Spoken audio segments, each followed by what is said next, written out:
علماء کا ساتھ دو، علماء کا ساتھ دو۔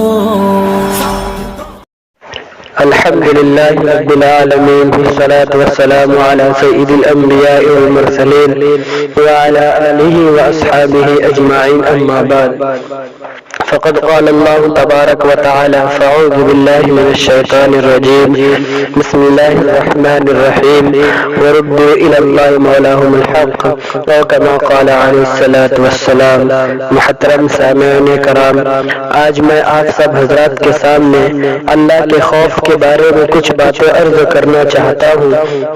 اللہ تعالیٰ سے دعا کرے کہ اللہ تعالیٰ مجھے صحیح معنوں میں کہنے کی توفیق عطا فرمائے، آمین۔ قرآن شریف کی آیت اور حضور صلی اللہ علیہ وسلم کی احادیث اور بزرگوں کے واقعات میں اللہ جل شانہ سے ڈرنے کے متعلق جتنا کچھ ذکر کیا گیا ہے، اس کا احاطہ تو دشوار ہے، لیکن مختصر طور پر اتنا سمجھ لینا چاہیے کہ دین کے ہر کمال کا زینہ اللہ کا خوف ہے۔ حضور صلی اللہ علیہ وسلم کے ارشاد ہے کہ حکمت کی جڑ اللہ کا خوف ہے۔ حضرت ابن عمر بہت رویا کرتے تھے، حتیٰ کہ روتے روتے آنکھیں بھی بیکار ہو گئی تھی۔ کسی شخص نے ایک مرتبہ دیکھ لیا تو فرمانے لگے، میرے رونے پر تعجب کرتے ہو، اللہ کے خوف سے سورج بھی روتا ہے۔ ایک مرتبہ ایسے قصہ آیا تو فرمایا، اللہ کے خوف سے چاند بھی روتا ہے۔ ایک نوجوان صحابی پر حضور صلی اللہ علیہ وسلم کا گزر ہوا، وہ پڑھ رہے تھے فَإِذَا انشَقَّتِ السَّمَاءُ فَكَانَتْ وَرْدَةً كَالدِّهَانِ پر پہنچے تو بدن کے بال کھڑے ہو گئے، روتے روتے دم گھٹنے لگا اور کہہ رہے تھے، ہاں جس دن آسمان پھٹ جائیں گے، یعنی قیامت کے دن میرا کیا حال ہوگا، ہائے میری بربادی، ہائے میری بربادی۔ حضور صلی اللہ علیہ وسلم نے ارشاد فرمایا، تمہارے اس رونے کی وجہ سے فرشتے بھی رونے لگے۔ ایک انصاری نے تہجد پڑھا اور پھر بیٹھ کر بہت روئے، کہتے تھے اللہ ہی سے فریاد کرتا ہوں جہنم کی آگ کی۔ حضور صلی اللہ علیہ وسلم نے ارشاد فرمایا کہ تم نے آج فرشتوں کو رلا دیا۔ عبداللہ بن رواحہ ایک صحابی ہے، رو رہے تھے، بیوی بھی ان کے اس حال کو دیکھ کر رونے لگی۔ پوچھا گیا تم کیوں رو رہی ہو؟ کہنے لگے جس وجہ سے تم رو رہے ہو۔ عبداللہ بن رواحہ نے کہا میں اس وجہ سے رو رہا ہوں، جہنم پر تو گزرنا ہی ہے، نہ معلوم نجات ہوگی یا وہی رہ جاؤں گا۔ زرا بن اوفا ایک مسجد میں نماز پڑھ رہے تھے، فَإِذَا نُقِرَ فِي النَّاقُورِ آیت پر پہنچے تو فوراً گر گئے اور انتقال ہو گیا۔ لوگ اٹھا کر گھر تک لائے۔ حضرت خالد ایک مرتبہ نماز پڑھ رہے تھے، کل نفس ذائقۃ الموت پر پہنچے تو اس کو بار بار پڑھنے لگے۔ تھوڑی دیر میں گھر کے ایک کونے سے آواز آئی، کتنی مرتبہ اس کو پڑھو گے؟ تمہارے اس بار بار کے پڑھنے سے 4 جن مر چکے ہیں۔ ایک اور صاحب کا قصہ لکھا ہے، پڑھتے تھے جب وردوا الی اللہ مولاہم الحق پر پہنچے تو ایک چیخ ماری اور تڑپ تڑپ کر مر گئے۔ اور بھی اس قسم کے واقعات کثرت سے گزرے ہیں۔ حضرت فضل مشہور بزرگ ہے، کہتے ہیں کہ اللہ کا خوف ہر خیر کی طرف رہبری کرتا ہے۔ حضرت شبلی کے نام سے سبھی واقف ہے، وہ کہتے ہیں جب بھی تم اللہ سے ڈرو، اس کی وجہ سے مجھ پر حکمت اور عبرت کا ایسا دروازہ کھلا ہے جو اس سے پہلے نہیں کھلا۔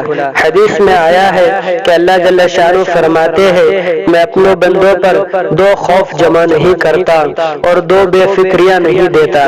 اگر دنیا میں مجھ سے بے فکر رہے تو قیامت میں ڈراتا ہوں، اور دنیا میں ڈرتا ہے تو میں آخرت میں بے فکری عطا کرتا ہوں۔ حضور صلی اللہ علیہ وسلم کے ارشاد ہے جو اللہ سے ڈرتا ہے اس سے ہر چیز ڈرتی ہے، اور جو غیر اللہ سے ڈرتا ہے اس کو ہر چیز ڈراتی ہے۔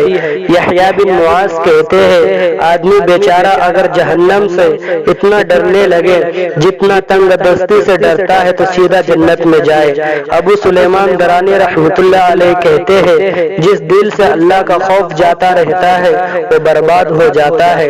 حضور صلی اللہ علیہ وسلم کا ارشاد ہے، جس آنکھ سے اللہ کے خوف کی وجہ سے ذرا سا آنسو خوا مکھی کے سر کے برابر کیوں نہ نکلا ہو، نکل کر چہرے پر گرتا ہے تو اللہ تعالیٰ اس چہرے کو آگ پر حرام فرما دیتا ہے۔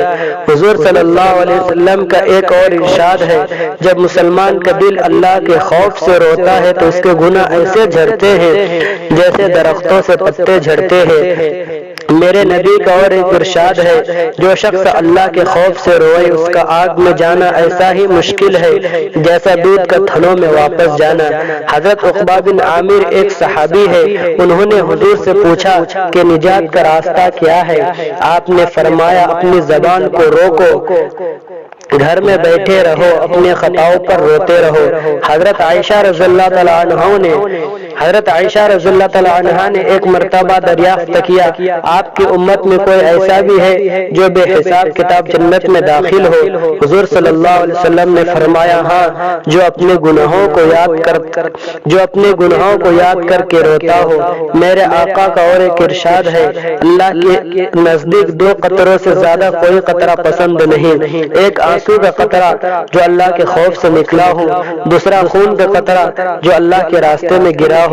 ایک جگہ ارشاد ہے کہ قیامت کے دن 7 آدمی ایسے ہوں گے جن کو اللہ جل شانہ اپنے سایہ عطا فرمائیں گے۔